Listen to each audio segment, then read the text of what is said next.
विश्वसंवाद या मराठी पॉडकास्टवर मी मंदार कुलकर्णी तुमचं स्वागत करतो. काही आगळं वेगळं हटके असं काम करणाऱ्या जगभरातल्या मराठी मंडळींशी गप्पांचा हा कार्यक्रम विश्वसंवाद.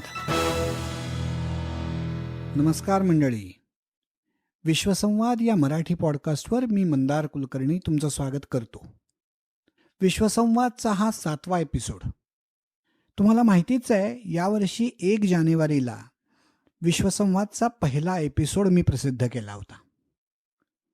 तेव्हापासून आजपर्यंत म्हणजे 3 महिने पूर्ण होण्यापूर्वीच तेव्हापासून आजपर्यंत म्हणजे 3 महिन्यांच्या आत विश्वसंवादनं 1000 डाउनलोड्सचा महत्त्वाचा टप्पा पार केला आहे. जगभरातल्या श्रोत्यांकडून मिळणारा हा प्रतिसाद माझ्यासाठी अतिशय मोलाचा आहे आणि त्याबद्दल तुम्हा सर्वांचे मनःपूर्वक आभार. विश्वसंवादवर तुमचं असंच प्रेम राहील आणि पुढचंही एपिसोड तुम्ही सतत ऐकत राहाल अशी मला खात्री आहे. तर आता वळूयात आजच्या एपिसोडकडे. कॅलिफोर्निया आर्ट्स असोसिएशन ही सॅन फ्रान्सिस्को बे एरियात काम करणारी संस्था. नाटक, संगीत, चित्रपट, साहित्य अशा वेगवेगळ्या क्षेत्रात रस असणारी काही मंडळी 2002 साली एकत्र आली आणि त्यांनी कलाची स्थापना केली. बे एरियातल्या स्थानिक कलाकारांच्या सहभागातून नाटकं, एकांकिका, गाण्यांचे कार्यक्रम, लेखकांच्या मुलाखती असे वेगवेगळे कार्यक्रम सादर करून कला काही निधी निर्माण करतं. तो निधी भारतातल्या किंवा इतर ठिकाणच्या उत्तम कलाकृतींच्या जतनासाठी किंवा त्यांना प्रोत्साहन देण्यासाठी वापरला जातो. कलेतून कलेसाठी कलारत राहायचं. Cherish art through art for art हे कलाचं ध्येयवाक्य. ते समोर ठेवून गेली 15 वर्ष कलाविडी मंडळी सातत्यानं हे काम करत आली आहेत. मी स्वतःही कलाचा सक्रिय स्वयंसेवक आहे. यंदाच्या गुढीपाडव्याला कलाला 15 वर्ष पूर्ण झाली. या 15व्या वर्धापन दिनाच्या निमित्तानं कलासाठी काम करणारे अभय पाटील, मुकुंद मराठे, निरंजन पागे आणि मुग्धा कुलकर्णी गोडसे या मंडळींशी मारलेल्या या गप्पा. अभय, मुकुंद, मुग्धा आणि निरंजन, तुम्ही सगळेजण कलाच्या 15व्या वाढदिवसाच्या निमित्ताने आपण हा जो पॉडकास्ट करतो आहोत त्यात भाग घ्यायला इथे आलात, त्याच्याबद्दल तुम्हाला मनापासून धन्यवाद द्यायचेत. मी तुमची ओळख सगळ्यांची करून दिलेली आहेच याआधी. मुग्धा ही आत्ता आपल्यात आलेली आहे. ती कलाच्या एक्झिक्युटिव्ह कमिटीवर नाही आहे, पण कलाबरोबर गेली काही दिवस जवळनं काम करते. तर आपण तिच्यापासून सुरुवात करूयात. तर मुग्धा, मला तुला असं विचारायचं आहे की कलामध्ये येऊन कलाबरोबर व्हॉलंटिअर करणं हे जे तू सुरू केलंस त्या आधी तुला कलाबद्दल काही माहिती होती का? आणि ते काय होतं, कलाचं मिशन काय आहे, किंवा कुठल्या कारणाने तू कलाबरोबर काम करायला सुरुवात केलीस? तर मी अमेरिकेत गेले कित्येक वर्ष आहे, पण बे एरियामध्ये मूव्ह होऊन मला 3च वर्ष झाली आहेत. नाटकाची आवड कॉलेजमध्ये असल्यापासून होती आणि ज्या प्रकारे जमेल त्या प्रकारे या कलेची जोपासना करावी अमेरिकेतसुद्धा असा एक प्रयत्न असायचा. तर बॉस्टनला आमचा एक छोटा ग्रुप होता आणि त्याच्यात थ्रू आम्ही अनेक नाटकं करायचा प्रयत्न करायचो. तसंच BMMमध्ये एक एकांकिका स्पर्धा झाली होती, तर त्याच्यामध्ये आमचं नाटक फायनलला गेलं होतं आणि मग तिथे फायनलला आम्ही कलाचं नाटक पाहिलं होतं आणि मुकुंद काकांचं नाटक होतं आणि इट वॉज क्लास अपार्ट आणि खूपच मजा आली होती ते नाटक बघायला. म्हणजे इवन वाईल देवर आर कॉम्पिटिटर्स, आम्हाला ते नाटक बघून खूप छान वाटलं होतं. आणि जेव्हा इकडे बे एरियामध्ये मूव्ह झाले त्यावेळेला फार ओळखी नव्हत्या आणि कलाचं एक ऑडिशनची ईमेल आली आणि काय म्हणतात ना, विचार करणारी लोकं आपल्याला जर भेटली तर नवीन ठिकाणी ॲडजस्ट व्हायला इझियर जाईल ह्या विचाराने कलामध्ये त्यावेळेला मी ऑडिशनला गेले होते. मला ऑडिशनमधनं कॉलबॅक येईल ह्याची अपेक्षा नव्हती. मी कुणालाच ओळखत नव्हते. पण माझ्या असं लक्षात आलं की the process of auditions at least मला असं वाटलं की वॉज व्हेरी फेअर. आणि अशा यांनी आय स्टार्टेड वर्किंग विथ कला आणि मग ओव्हर द टाईम जस्ट आवड आणि लोक जी काम करतायत, जशी ती कलेची जोपासना करतात किंवा किती त्यांचा अभ्यास आहे, हे सगळं बघून असं वाटलं की ह्यांच्याकडनं खूप शिकण्यासारखं आहे. आणि नुसतं स्टेजवर काम करणं एक एक त्यातला एक भाग असतो, पण कुठलाही कार्यक्रम जेव्हा तुम्ही मांडता लोकांसमोर, तेव्हा त्याच्यासाठी किती विचार करावा लागतो आणि किती त्याच्यासाठी कष्ट घ्यायचे असतात. हे कसं हे सगळेजण एकत्र येऊन करतात, हे हे खूप छान वाटलं मला. बरं. आणि म्हणून I started working more with कला. अच्छा. पण कलाचं जे मूळ उद्दिष्ट होतं, कलाच्या वेबसाईटवर ते लिहिलेलं आहे, कलाचं मिशन म्हणून, ते वाचलं होतं का कधी? ते आता मी जसं कलामध्ये जास्तीत जास्त सहभाग घ्यायला लागले, तसं मग मी जाऊन कलाचं ते मूळ वैशिष्ट्य वाचलं किंवा त्यांचं मिशन स्टेटमेंट वाचलं. कलाच्या प्रत्येक कार्यक्रमामध्ये आपण सांगतो काय आहे, आणि इट रिंग्स ट्रू समवेअर, की आपण जर त्याची संभाळ केला नाही आणि आपण जर हे रेकॉर्डिंग्स आणि अशा गोष्टी आर्काईव्ह केल्या नाहीत, तर आपल्या नंतर येणाऱ्या आपल्या मुलांना किंवा नंतरच्या पुढच्या पिढीला हे they will miss out on so many things. आणि स्पेसिफिकली आपण इतके लांब राहतो आपल्या देशापासून, तर अशा ठिकाणी ह्या गोष्टी आपल्या मुलांना त्या बघायला मिळणार नाहीत, ज्या आपण growing up I have enjoyed, त्या माझ्या मुलांना बघायला मिळाव्यात. तर that is very close to my heart. So I completely support the mission. बरं. हाय, आपण जे आत्ता मिशनवर बोलतोय त्या निमित्ताने आपण आता मुकुंदकडे वळूयात. आणि मी मुकुंदला विचारेन असं की मी मगाशी ओळखीत म्हटल्याप्रमाणे कलाच्या मिशनबद्दल बोललेलो आहोतच आपण. मला असं आठवतंय की 2002मध्ये जेव्हा कलाची सुरुवात झाली, त्यानंतर आपण हे सगळं काम चालू केलं आहे. तर कलाचं मिशन आणि त्याची जी फुलफिलमेंट आहे, तो जो प्रवास आहे, त्याच्याबद्दल तू थोडंसं सांगितलंस तर ज्या लोकांना कलाची फार ओळख नाही आहे त्यांना कळायला मदत होईल की कला काय मिशननी काम करते. नुसतं मी एका वाक्यात मिशन सांगितलंय, पण थोडंसं त्यावर बोललेलं जास्ती आवडेल. धन्यवाद. सर्वात प्रथम मंदार, तुला सर्व कलाच्या टीमतर्फे धन्यवाद. ह्या विश्वसंवादच्या पॉडकास्टवरती आम्हाला ही बोलायची संधी दिली याबद्दल. तर कलाचं मिशन थोडक्यात सांगायचं, जे अभयनी त्याची निर्मिती केली की कलेमधून कलेसाठी कलारत राहायचं, त्याचा सगळं श्रेय सुरुवातीचं आम्हाला एक व्हिजन मिळवून देण्याचं, एक काहीतरी गोल मिळवून देण्याचं अभयला जातं, कारण तो त्याच्या इंटरव्ह्यूमध्ये सांगेलच. पण अभयनी भारतात जाऊन एका उत्तम कलाकृतीचं आर्कायव्हल करायचं काम स्वतःहून त्यांनी केलं. आणि आम्ही सगळेजण एकत्र येऊन काहीतरी करावं, काहीतरी धडपड करावी अशी इच्छा असलेले अचानक आम्हाला एक ध्येय सापडलं, एक लक्ष सापडलं की अरे, हे खूप छान आहे की आपल्याला जी गोष्ट आवडते ती करत असताना त्यातून काहीतरी चांगलं घडू शकेल. हा एक विश्वास अभयनी मिळवून दिला आणि त्याच्यानंतर ते काम अतिशय जोराने चालू राहिलं पुढं. नाटक करायला, गाण्याचे कार्यक्रम करायला, मूव्हीचं स्क्रीनिंग करायला, एखाद्या चांगल्या लेखक, दिग्दर्शक, कलाकार यांच्याबरोबर इन्फॉर्मल गप्पा गोष्टी करायला आपल्याला सगळ्यांनाच आवडतं. पण असं व्हायचं की त्या एखाद्या प्रोजेक्टच्या निमित्ताने आम्ही एकत्र यायचो. आणखीन अगदी 100-100, 60-60 लोक असलेले प्रोजेक्ट केले आणि त्यानंतर असं वाटलं की अरे, आपण फक्त कार्यक्रमाच्या निमित्ताने एकत्र येतो, पण असा काहीतरी प्लॅटफॉर्म पाहिजे की ज्या निमित्ताने आपण सारखे एकत्र येत राहू, काही विचारांची देवाणघेवाण होईल आणि प्रोजेक्टवरती काम करायला मजा येईल. आणि हे ध्येय अभयनी मिळवून दिल्यावरती तर फारच सोपं गेलं की त्या निमित्ताने इतर लोक त्याच्याकडे अट्रॅक्ट व्हायला लागले की अरे, आपल्याला नाटक करायला आवडतं, आपल्याला काही कार्यक्रमात भाग घ्यायला आवडतो, पण त्यातून काहीतरी दुसरं चांगलं गोष्ट होते आहे. आणि ते ध्येय तेव्हापासून आतापर्यंत आम्ही सातत्याने पाळत आलेलो आहे, त्याच्यावरती काम करत आलेलो आहे.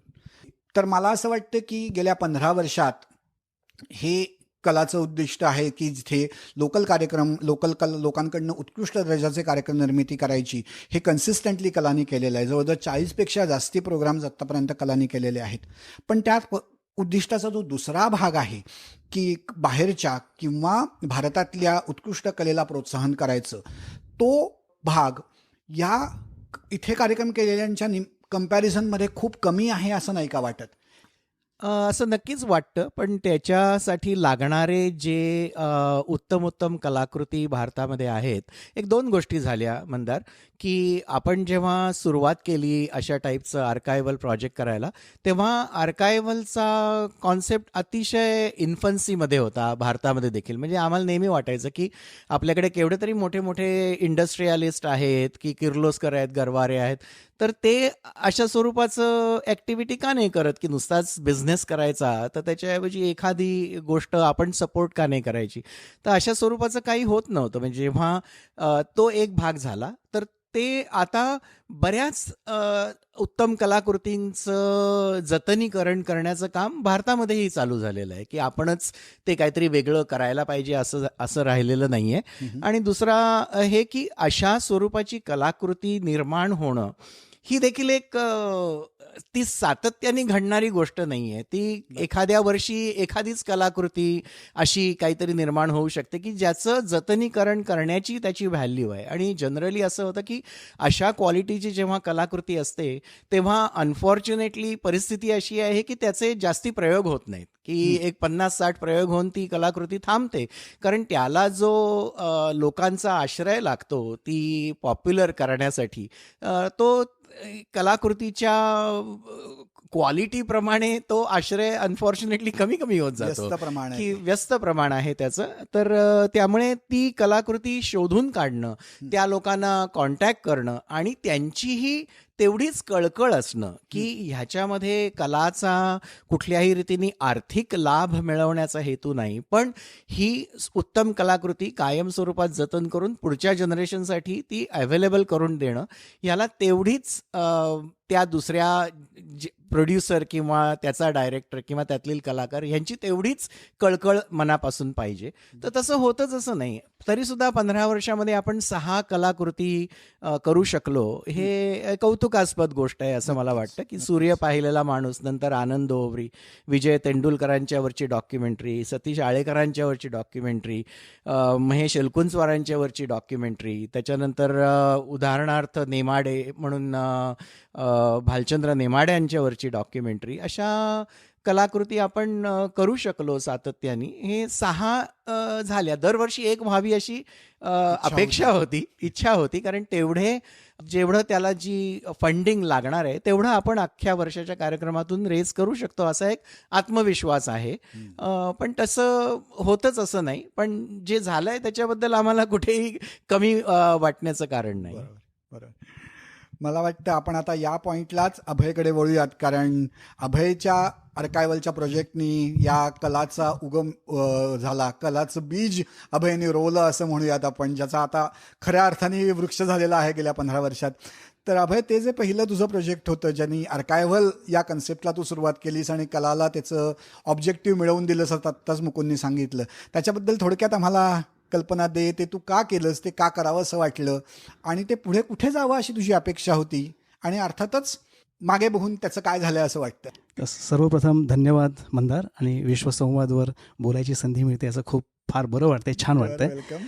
आणि तू विचारलेल्या प्रश्नाला उत्तर देण्याआधी मला एका गोष्टीबद्दल बोलणं अत्यंत आवश्यक वाटतं, की माझं इथे भरपूर कौतुक झालेलं आहे आत्तापर्यंत, आणि मी या सर्व गोष्टीला निमित्त झालो हे मला पूर्णपणे मान्य आहे. पण ज्या लोकांनी सामाजिक आणि कला क्षेत्रामध्ये काम केलेलं आहे त्यांना कोणालाही जर विचारलं तर एखादी गोष्ट, चांगली गोष्ट चालू होऊन ती 15 वर्ष टिकणे आणि ती वाढणे हे फार अगदी अपवादानं घडणारी गोष्ट आहे, हे मला आवर्जून नमूद करावं असं वाटतं. आणि त्यासाठी इथे शेजारी बसलाय म्हणून नव्हे, तर मुकुंदनं जे काही काम केलेलं आहे त्याने ज्या व्यावसायिक पद्धतीनं, म्हणजे व्यावसायिक म्हणजे ते मॅनेज करताना व्यावसायिक पद्धत, पण लोकांना जमवताना त्याच्यामध्ये जो जो जो एलिमेंट आहे, जो एक कौटुंबिक म्हणू आपण त्याला, हे मोठं कुटुंब त्यांनी जमा केलं आहे, आणि ते ज्या पद्धतीने इथपर्यंत आणलेलं आहे त्या बाबतीमध्ये ते श्रेय वादातीत आहे असं मला अगदी आवर्जून नमूद करावं असं वाटतं. कारण ही अपवादानं घडणारी गोष्ट आहे. मी अमेरिकेमध्ये 10 वर्ष होतो, नंतर पुण्यात 15 वर्ष होतो, अनेक सामाजिक आणि अशा संस्था जवळून पाहिल्यात. अत्यंत चांगला उद्देश असताना सुद्धा, अत्यंत चांगली मंडळी असताना सुद्धा गोष्टी टिकत नाहीत. पण या ठिकाणी संपूर्ण ज्या पद्धतीनं उत्तर अमेरिकेमध्ये केवळ मराठीच नाही तर इतरही भाषामध्ये, केवळ नाटकच नाही तर इतर अनेक कला प्रकारामध्ये ज्या प्रकारे, आणि सगळ्यात महत्त्वाचं म्हणजे मी गडबड करतोय पण, की आम्ही जे 15 वर्षापूर्वी हे चालू झालं, पण आज अमेरिकेत त्याच्यानंतर आलेली मंडळी आहेत, निरंजन आहे, मुग्धा आहे, इथे अशी अनेक मंडळी आहेत जी ज्या पद्धतीने याच्याशी जोडून गेलेली आहेत, हे सर्व अत्यंत म्हणजे फार छान गोष्ट आहे ही, आणि त्याचं सगळं श्रेय अनेक लोकांना जातं अर्थातच, पण ते श्रेय मी मुकुंदला देईन. हे ती मला हवं. लिडरशिप मुकुंदकडनं आलेली आहे आणि त्यांनी ही सगळी ऑर्गनायझेशन बिल्ड करायला, Absolutely. वाढवायला ती लिडरशिप आम्हा सगळ्यांना कॉन्स्टंटली दिली. यात काही म्हणजे शंकाच नाही आहे आणि त्याबद्दल त्याला ते क्रेडिट द्यायलाच पाहिजे. हो, काय पण वादच नाही. मुकुंदनी आता बरोबर मुकुंद सारखेच माणसं पण निर्माण करायला पाहिजेत असं मी मुकुंदला म्हणेन. कारण आपल्याकडे तो आपल्या भारतामध्ये तो नेहमीचा गोष्ट आहे की एकच नेता, तसं होऊ नये. एनिवे, तर आता तो जो मूळ प्रश्न विचारलास त्याच्याकडे जातो. तर मला आठवतं आहे की 2001 साली मी अमेरिकेमध्ये 10 वर्ष राहिल्यानंतर मी 2001 साली परत गेलो. इथे महाराष्ट्र मंडळ बे एरियामध्ये मी काम केलं होतं, त्यामुळे इथल्या सगळ्या सांस्कृतिक गोष्टींच्याबद्दल मला नक्कीच कल्पना होती. आणि तिथे मला डॉक्टर श्रीराम लागूंचं सूर्य पाहिलेला माणूस या नाटकाचा 99वा प्रयोग बालगंधर्व रंगमंदिरमध्ये पाहायला मिळाला. आणि मला अजूनही स्पष्टपणे ज्या क्षणी सॉक्रेटिसच्या भूमिकेमध्ये डॉक्टर श्रीराम लागूंनी रंगमंचावर पाऊल ठेवलं, तो प्रसंग मला अजूनही आठवतो. आणि ते म्हणजे अक्षरशः म्हणजे मी 10 वर्ष त्यांचं नाटक पाहिलं नव्हतं, 10 वर्ष नाटक पाहिलं नव्हतं, आणि तो पहिल्यांदा मी पाहत होतो. आणि सॉक्रेटिसच्या भूमिकेमध्ये एक ते 2 वेळा 30 ते 40 मिनिटाचे मोनोलॉग्स ते म्हणत होते, आणि ते एखादी मैफल ऐकल्यासारखं तो अनुभव होता. तर ते पाहिल्यानंतर मला अत्यंत असं वाटलं की अरे, आपल्याकडे एवढा मोठा नट झाला आणि त्याचं आपल्याला म्हणजे कसंही लोकांच्यापर्यंत म्हणजे लोकांच्यापर्यंत म्हणण्यापेक्षा ते टिकलं पाहिजे. आणि मग अतुल पेठे या नाटकाचा दिग्दर्शक, मकरंद साठे या नाटकाचं लेखक, यांना मी यांच्याशी भेटायला गेलो. आणि अत्यंत सुदैवाची गोष्ट अशी की अतुल पेठे हा केवळ लेखक नाही, केवळ दिग्दर्शक नाही, तो अत्यंत एक ॲक्टिव्हिस्ट आहे आणि परफेक्शनिस्ट आहे. तर आम्ही मग पुण्यामधल्या बार्स अँड टोन नावाच्या एका संजय दापके म्हणून त्याचे आहेत, आता तेही ॲक्टिव्ह आहेत अजूनही म्हणजे अर्थातच. तर त्यांच्याबरोबर आम्ही मग हे 3 कॅमेऱ्यांनी ऑफ लाईन्स एडिटिंग करून एक संपूर्ण दिवस नाट्यगृह घेऊन हे नाटकाचं आर्कायव्हल केलं आणि त्याची DVD केली. आणि ते त्याच्यानंतर मला असं वाटलं अर्थातच की अशा गोष्टींसाठी अर्थातच आपल्याला ते सस्टेनेबल करायला पाहिजे, ते स्केलेबल व्हायला पाहिजे. म्हटलं की मग अमेरिकेमध्ये आपण जाऊन, अमेरिकेमध्ये आपण होतो पूर्वी, आता अमेरिकेमध्ये जाऊन तिथे याचे प्रयोग करूया. आणि मग कॅलिफोर्नियाला मी पुन्हा एकदा माझ्या व्यावसायिक कामासाठी जेव्हा आलो होतो तेव्हा इथल्या सगळ्या मंडळींना भेटलो. आणि त्यावेळी असं लक्षात आलं की काय होतं की प्रत्येक संस्था जी असते ती त्यांचं काहीतरी ऑब्जेक्टिव्ह असतं, मिशन असतं, आणि त्या पद्धतीने ते काम करत असते. त्यामुळे बृहन महाराष्ट्र मंडळ असो, महाराष्ट्र मंडळ बे एरिया असो, त्यांच्यावर काही गोष्टी लिमिटेशन्स असतात. त्यामुळे अत्यंत चाकोरी बाहेर जाऊन काही करायचं असेल तर पटकन ते करता येणं शक्य नसतं, आणि त्यासाठी त्यांना दोषही देता येत नाही. मग त्यावेळी आम्ही सगळ्या मंडळींनी ठरवलं, मुकुंद होतो, तू होतास मंदार, मनोज आहे, हेमांगी आहे, आनंद घाणेकर आहे, हेमंत गांधी होता त्यावेळी, चिन्मय भागवत, आपण सगळी मंडळी बोलता बोलता आपल्याला असं वाटलं की अरेच्या, हे एवढं छान डॉक्टर श्रीराम लागूंचं नाटक आहे, अत्यंत व्यावसायिक पद्धतीनं सुंदर आर्कायव्हल झालेलं आहे, हे आपण लोकांच्यापर्यंत नेलं पाहिजे. मग त्याचा प्रयोग आपण लावला आणि त्यातून कॅलिफोर्निया आर्ट्स असोसिएशनची एक सुरुवात झाली. बरोबर. हो, तो सगळा इतिहास आम्हाला सगळ्यांना अगदी जवळनं बघितलेला असल्यामुळे चांगलाच माहिती आहे. पण याच अनुषंगाने मला आता असं विचारायचं आहे की तू तिथे भारतात गेल्यांच्या सुरुवातीच्या काळातच सूर्य पाहिलेल्या माणूसची निर्मिती केलीस आणि नंतर जणू काही ते तुझं बाळ तू आमच्या ओटीत टाकलंस. तुझी ही मुलगी आता जवळजवळ 15 वर्षाची होती आहे, तर मागे वळून या बघताना ह्या मुलीचं रूप बघून तुला काय वाटतंय? नाही, अर्थातच त्याच्यानंतर खूप चांगले मोठे प्रोजेक्ट झाले. तर त्याहीपेक्षा मला महत्त्वाचं असं वाटतं की ज्या पद्धतीनं आता नवीन पिढी, पुढची पिढी कॅलिफोर्नियामध्ये इथे प्रयोग करते नवीन, ते मला अत्यंत आनंददायी वाटतं, अत्यंत आश्वासक वाटतं. फक्त मला असं वाटतं की थोडंसं अजून म्हणजे आपण चाकोरी बाहेर जाण्यासाठी बाहेर काय घडतं इकडे जास्त लक्ष देऊन पाहायला पाहिजे. कारण उदाहरणार्थ सुधीर आळेकर, जो पुन्हा आपल्या सुहृदांपैकी एक आहे आणि तो कलासाठी नेहमीच काम करत आलेला आहे. आणि त्यांनी परवा आपल्याला पुण्यामध्ये झालेल्या एका म्हणजे संपूर्ण देशभरचे नाट्य जी तिथे आली होती, मणिपूरपासून ते कर्नाटकापासून ते उत्तरेमधून, तर त्याचा जो त्यांनी अहवाल पाठवला त्यावरून असं लक्षात येतं की अत्यंत नवनवे विषय आहेत, त्यांना आपण भिडायला पाहिजे. आणि अर्थातच आपण सगळे हौशी लोक आहोत, आपापले व्यवसाय सांभाळून, नोकऱ्या सांभाळून हे करतोय, ह्याची मला कल्पना आहे. पण तो प्रयोग थोडासा जास्त व्हायला पाहिजे. आणि ज्याकडे लोकांचं लक्ष जात नाही आहे, पण जे अत्यंत महत्त्वाचं आहे ते शोधायचे प्रयत्न आपण जरा जास्त करायला पाहिजेत. कारण तो प्रयत्न थोडासा अपुरा पडतोय असं मला कधी कधी वाटतं. पण आपल्यालाही मर्यादा आहेत आणि आपण करतो आहोतच. पण तू विचारलाच आहेस प्रश्न म्हणून मला सांगावं असं वाटलं. आणि मला वाटतं याच मुद्द्यावरती आपण निरंजनला विचारूयात, कारण माझ्या दृष्टीने निरंजन हा गेले 3 वर्ष कलाबरोबर असोसिएटेड आहे आणि तो आता कलाच्या कमिटीचा मेंबर पण आहे. तर ही जी I am looking at him as a second generation leader from Kala's perspective. There are couple more other people. Avdhoot आहे, संजय आपटे आहेत, ते पण तुझ्याबरोबरच जॉईन झाले. तर तुमच्या लोकांच्या दृष्टीने अभय जे म्हणतोय की वेगळं काहीतरी आजूबाजूला जे काही घडतं आहे ते कलामध्ये आणण्याच्या दृष्टीने काय प्रयत्न करता येतील किंवा काय प्रयत्न आत्तापर्यंत आपण केलेत, याच्याबद्दल तू काय म्हणशील? प्रथम मंदार, तुला विश्वसंवादमध्ये आम्हाला बोलवल्याबद्दल आणि मला संधी दिल्याबद्दल धन्यवाद. थोडंसं आधी मला हे सांगायचं आहे की कलाबद्दल मी काय विचार करतो. There is a very famous saying, the theater is the only institution in the world which has been dying for 4,000 years and has never succumbed. It takes tough and devoted people to keep it alive. वाह. So, सुरुवात जेव्हा मी इथे केली, मी 2008 मध्ये जेव्हा इथे आलो, and I saw these tough and devoted people about theater, which got me attracted to Kala. So, that is my thought, or that is my whole fundamental intention behind joining Kala.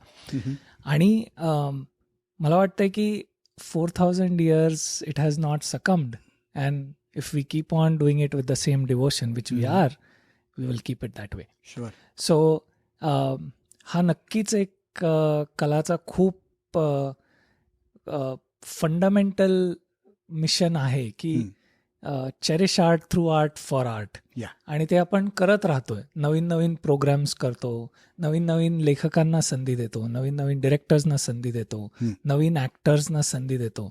गेल्या 15 वर्षात 45 big productions केलेले आहेत. This can never happen with 4 or 5 people in the committee.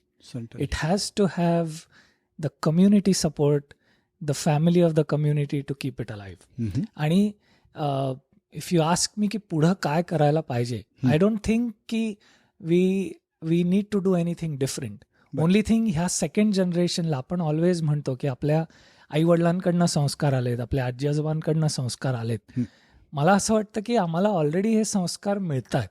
So just we need to keep on doing it, म्हणजे with devotion. आणि मला वाटतं मुग्धा, माझ्यासारखे अवधूत, संजय आपटे यांच्यासारखी लोक ज्यांना नाटक आणि थिएटर विषयावर इतकं प्रेम आहे, आय थिंक हे संस्कार आणि हे प्रेम will keep this torch alive असं मला वाटतं.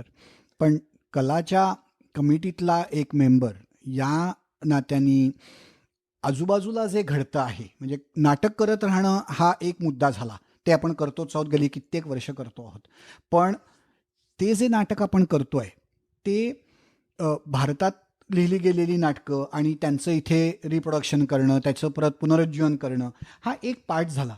मला असं वाटतं की अभयने आत्ता जे उदाहरण दिलं की त्यांनी विनोद जोशी फाउंडेशननी जो केलेला महोत्सवाबद्दलचा रिपोर्टबद्दल सांगितलं, त्यात तो रिपोर्ट वाचल्यानंतर मलाही असं वाटलं की तिथली लोक जे विषय हाताळतायत, ज्या पद्धतीने हाताळतायत, त्याचं प्रेझेंटेशन आपण बघितलं नाही आहे, पण ते खूप वेगळं आणि युनिक आहे असं त्या रिपोर्टवरनं आपल्याला कळलं आहे. तसं आपण करण्यात थोडे कमी पडतोय, नवीन विषय आणण्यात आपण कमी पडतोय, असं नाही का तुला वाटत? मला स्वतःला नेहमी असं वाटत राहिलं आहे की आपण कलामध्ये आपण नाटकं करतो, पण ती सगळी नाटकं आपण जनरली भारतातली साधारण 3 ते 5 वर्ष जुनी आणून इथे त्याचं रिप्रोडक्शन करतो. नाटक करणं, ते अलाइव्ह ठेवणं, हे डेफिनेटली आपण करतोय त्याच्या निमित्ताने.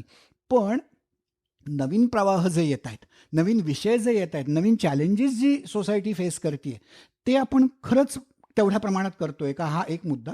आणि दुसरा महत्त्वाचा मुद्दा मला असं वाटतो की ही सगळी नाटकं, या सगळ्याचं लेखन भारतात झालं असल्यामुळे कलाचा जो इथला ऑडियन्स आहे त्याला रिलेव्हंट वाटेल असं फारच कमी आपण काहीतरी करतोय. आत्ता उदाहरणार्थ एक आपल्याला गेल्या समीपमध्ये आपण निखिल मराठ्यांनी लिहिलेली एक एकांकिका झाली की जी कुपट विनोद घडते असं दाखवलं होतं, की ज्याच्यात सगळे करंट टॉपिक्स हँडल केले गेले होते फेसबुकवरच्या प्रोफाईल्सपासून.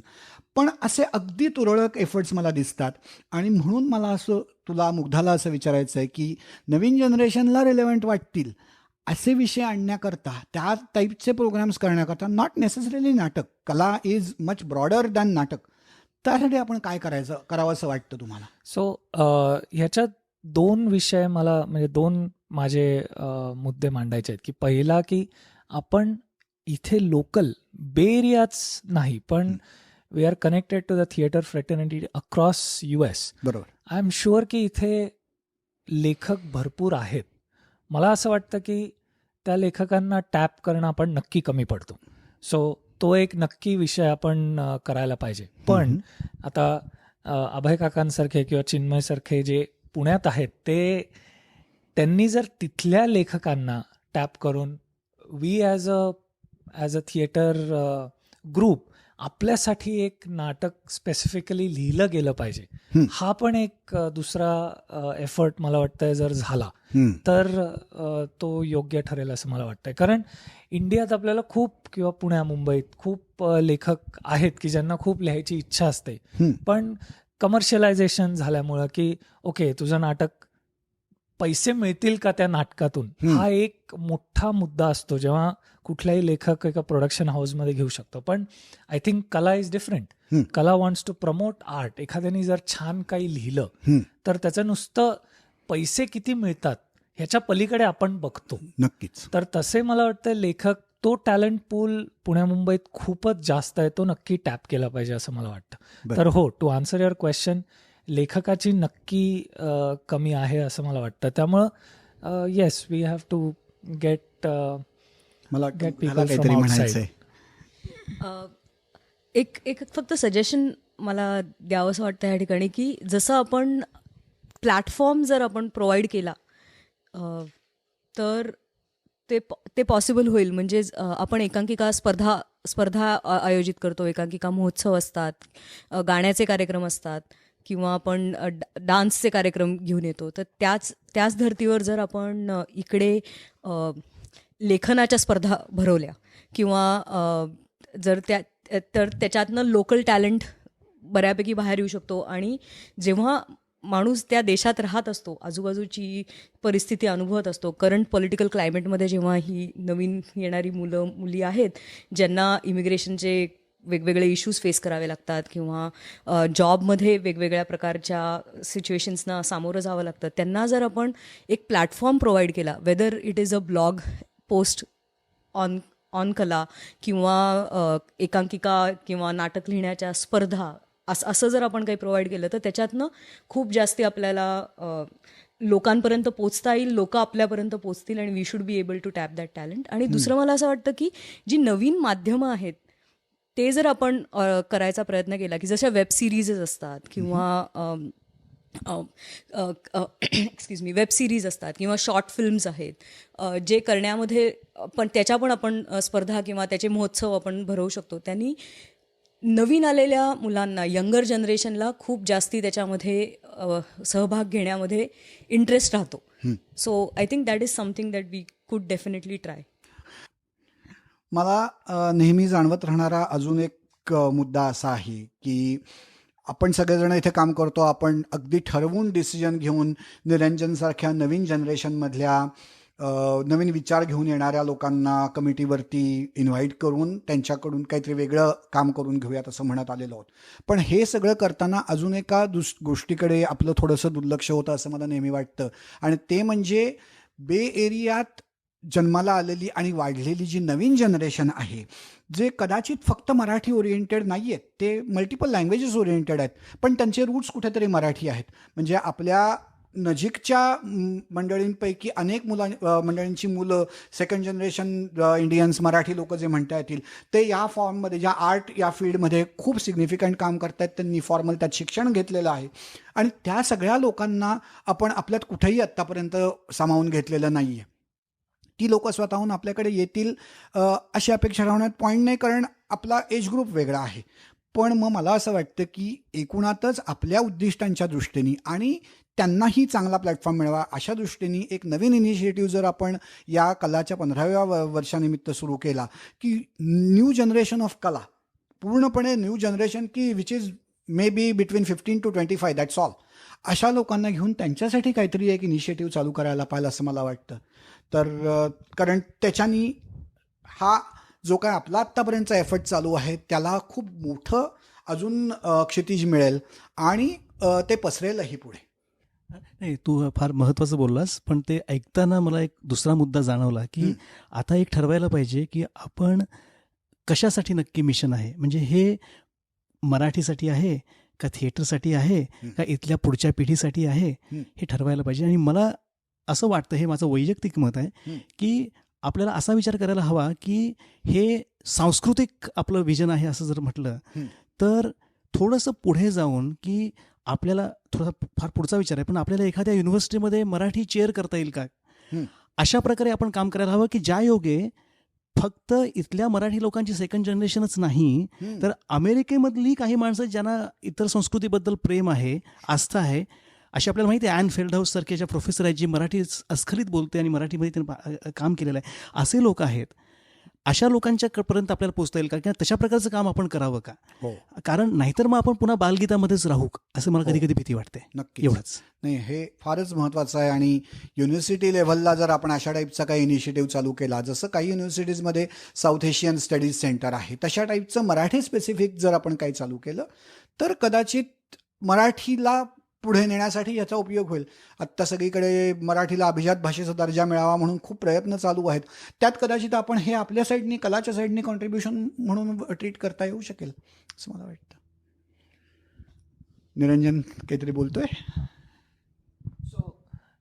जो मुद्दा, जो नवीन जनरेशन जे इथे जे 15 to 25च्या मध्ये आहेत, आता त्याचा थोडासा मला आलेला अनुभव शेअर करतो की आपलं मिशन, मला असं वाटतं की मूलभूत मराठी भाषा हे आपलं फंडामेंटल आहे असं मला वाटतं. If we want to go beyond Marathi तर आपल्याला खूप ॲव्हेन्यूज असतात की मल्टीलिंग्वल करायचं, हे करायचं ते. बट ह्या लोकांना जरी त्यांचे रूट्स असतील तरी कितपत त्यांना इंटरेस्ट आहे की आपण कोर मराठी नाटकात काम करता येईल का, आपल्याला तेवढी अस्खलित आपली मराठी भाषा आहे का. इथे थोडेसे लिमिटेशन्स आहेत, पण दॅट स्टील डझंट मीन की आपण त्यांचे रूट्स जे मराठी आहेत, त्यांचे आई वडील, त्यांचे आजी आजोबा जे मराठी आहेत, त्यांच्याकडनं त्यांच्याकडे जे आलेलं आहे त्याचा वापर कसा करून घेता येईल. एक थोड्या वेळापूर्वी जसं मुग्धा किंवा अजून आपलं डिस्कशन झालं की इतर मीडियम्स आहेत की फॉर एक्झाम्पल जर आपण शॉर्ट फिल्म केली तर we have a lot of people की who have taken professional courses and who are going towards that professional career. मग त्यांचा आपल्याला वापर करून घेता येईल का. मग तिथे कसं मल्टिपल हे असतात की एक लोकल मराठी लेखक किंवा इंडियातला मराठी लेखक, त्यांच्याकडनं स्क्रीन प्ले आला, मग इथला कोणतरी लोकल डिरेक्टर असेल, मग ही जी नवीन मुलं आहेत की जे who are very very well acquainted with the technology and the film making part of it, बरोबर, वी गेट देम इन्व्हॉल्ड असं मला वाटतं. तर हा नक्की प्रयत्न आपण केला पाहिजे, rather than we expect them to participate in a Marathi medium, की तुम्ही मराठी नाटकात काम केलं नाही तर you don't have a place, असं नाही. त्यामुळे अभयने सांगितलेला मुद्दा मला महत्त्वाचा वाटतो की आता आपल्याला असा विचार करायला पाहिजे की आपलं ऑब्जेक्टिव्ह हे मराठी आहे का कल्चर आहे का नाटक आहे. आणि खरोखरच पुढच्या काही दिवसांमध्ये आपण जर याच्याबद्दल थोडंसं विचाराभिसरण केलं तर त्यातनं तो आपल्याला एक दिशा मिळू शकेल आणि मग त्या दृष्टीने आपल्याला प्रयत्न करता येतील.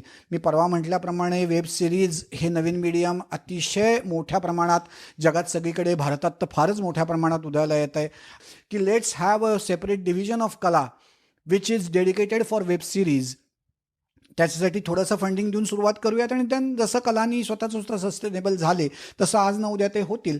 कदाचित ते मीडियम जास्ती काय रिसोर्स इंटेन्सिव्ह असल्यामुळे आपल्याला त्याला इनिशियली थोडेसे पैसे द्यायला लागतील, पण कलाची आत्तापर्यंत सुदैवाने तशी परिस्थिती आहे आणि तसं जर आपण केलं तर एक नवीन पांडा आपण पाडू शकू आणि या नवीन जनरेशनला पण त्यात इन्क्लूड करून घेऊ शकू.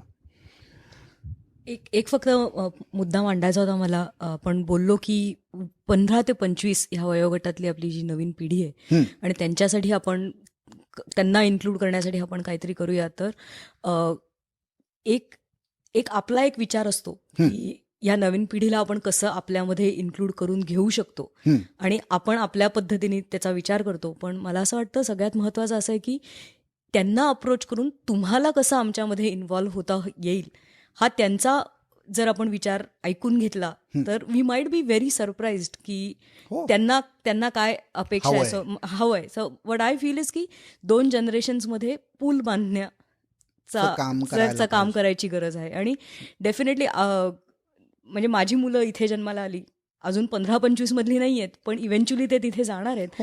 आणि कुठल्या ना कुठल्या प्रकारे कुठली ना कुठली कला त्यांना जोपासायला द्यावी अशी एक इच्छा आहे. आणि जर त्यांना त्यांच्या आईवडिलांसारखी जर नाटकं आणि गाणी आणि ह्याच्यामध्ये इंटरेस्ट आला तर खूपच चांगली गोष्ट आहे. पण त्यांचे विचार आणि त्यांची विचार करण्याची पद्धत किंवा त्यांचे प्रॉब्लेम्स खूप वेगळे आहेत. आणि आय फील की आपण आपल्या पद्धतीने विचार केला तर आपण त्यांच्यापर्यंत कदाचित पोचू नाही शकणार.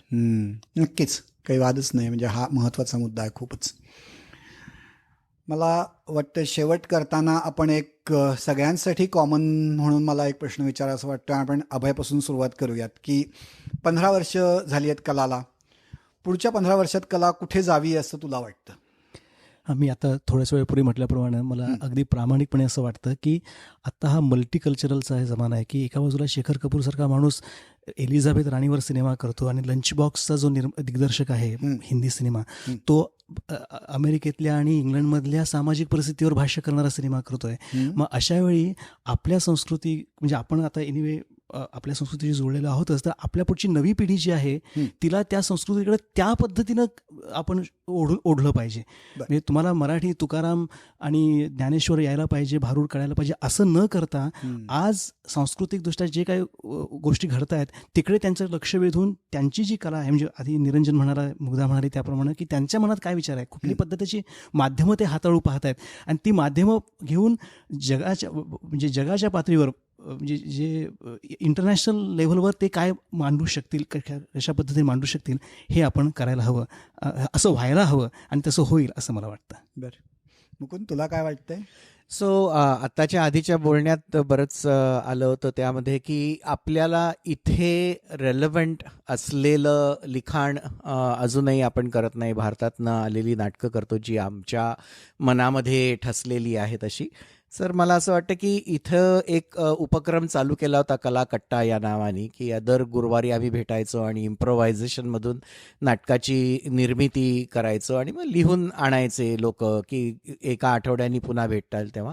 तर तशा स्वरूपाचं इथल्या विषयांच्यावर आधारित आणि ते कुठेही सुपरफ्लुअस आणि असं काहीतरीच लिहिलेलं असू नये. आत्तापर्यंत जे प्रयोग इथे झाले ते तसं होतं की ते फारच सुपरफ्लुअस लेवलवरती लिहिलं होतं की इथेही खूप प्रश्न आहेत, त्या प्रश्नांची मांडणी उत्तम रीतीने नाट्यमय रीतीने करता येईल असं इथे लिहिलेलं लिखाण आपल्याला करता यावं. तो एक भाग झाला. आणि आपण जसं म्हटलं तसं की इथली जी तरुण पिढी वेगवेगळ्या थिएटर ॲक्टिव्हिटीमध्ये शाळेपासून कॉलेजापासून आणि प्रोफेशनल लेवलवरती देखील काम करता आहेत, तर त्यांचा अंतर्भाव करून शॉर्ट फिल्म करावी, सिनेमा करावा असं खूप जे मनामध्ये इतक्या वर्षापासूनचं स्वप्न आहे ते पुढे नेता यावं. आणि परफॉर्मिंग आर्ट्स शी संबंधित राहून, म्हणजे we don't want to boil the ocean की खूपच गोष्टी करायला गेलो तर काहीच होणार नाही अशी परिस्थिती येईल. तर परफॉर्मिंग आर्ट्सशी संबंधित राहून त्याच्यातनं आपल्याला काय नवे नवे उपक्रम करता येईल आणि मग ती जी दिशा त्याला पुढे द्यायची आहे पुढच्या 15 वर्षामध्ये, ती जी नवीन लोक आपल्याला जॉईन होतील त्यांनी ते कुठे न्यायचं ते ठरवावं असं वाटतं, आपण त्याच्यावरती इन्फ्लुएन्स करण्याऐवजी. मला मुग्धाला थोडासा अवघड वाटणारा प्रश्न विचारायचा आहे की आत्ता आपण जे काय तू सांगितलंस कलाबद्दल ते सगळं छानच बोललीस तू. कलातलं काय खटकतं तुला? आणि उद्या तुला जर विचारलं की ही एक गोष्ट कलावाल्यांनी वेगळी केली तर मला जास्ती आवडेल, असं काय म्हणशील तू? एकदमच म्हणजे खूपच अवघड प्रश्न आहे हा. खटकतं असं नाही म्हणणार मी, पण मला असं वाटतं की थोडेसे जसं आत्ता मुकुंद काकांनी ह्या विषयाला हात घातला होता की काही नाटकं जी आपण करतो किंवा असं मला वाटतं की, आणि खूप स्वाभाविक आहे की आपण जेव्हा देश सोडून इकडे येतो तेव्हा आपल्याला भारतातल्या ज्या आपल्या आठवणी असतात त्या पुन्हा पुन्हा जगावाशा ज्या वाटतात ते आपण जगण्याचा प्रयत्न, ते पुन्हा आपल्या डोळ्यासमोर आणण्याचा प्रयत्न आपण कला थ्रू करत आलो आहे. तर मला असं वाटतं की आणि हे आपण ह्याच्या आधी पण ह्याच्याबद्दल बोललेलो आहोत आणि इट्स अ टॉपिक जो आय एम शुअर पुढे आपण सोडवण्याचा प्रयत्न करू. पण giving opportunity and involving the younger generation here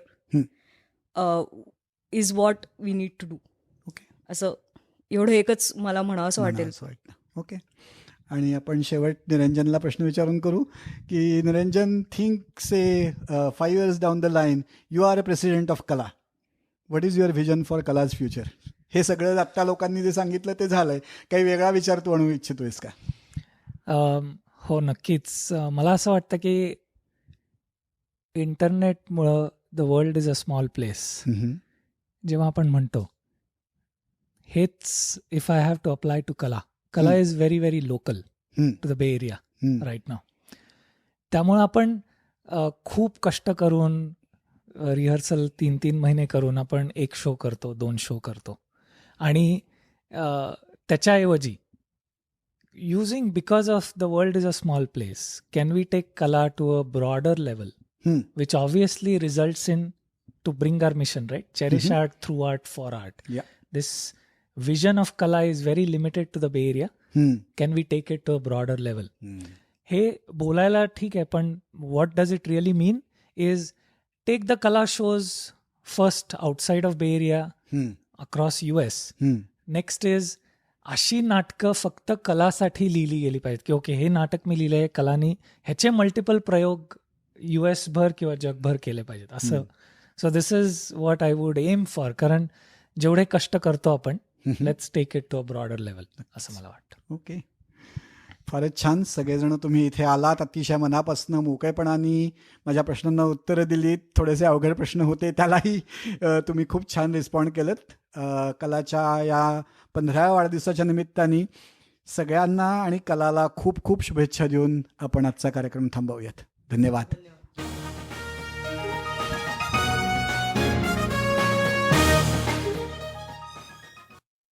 मंडळी, विश्वसंवादचा हा एपिसोड तुम्हाला कसा वाटला ते आम्हाला जरूर कळवा.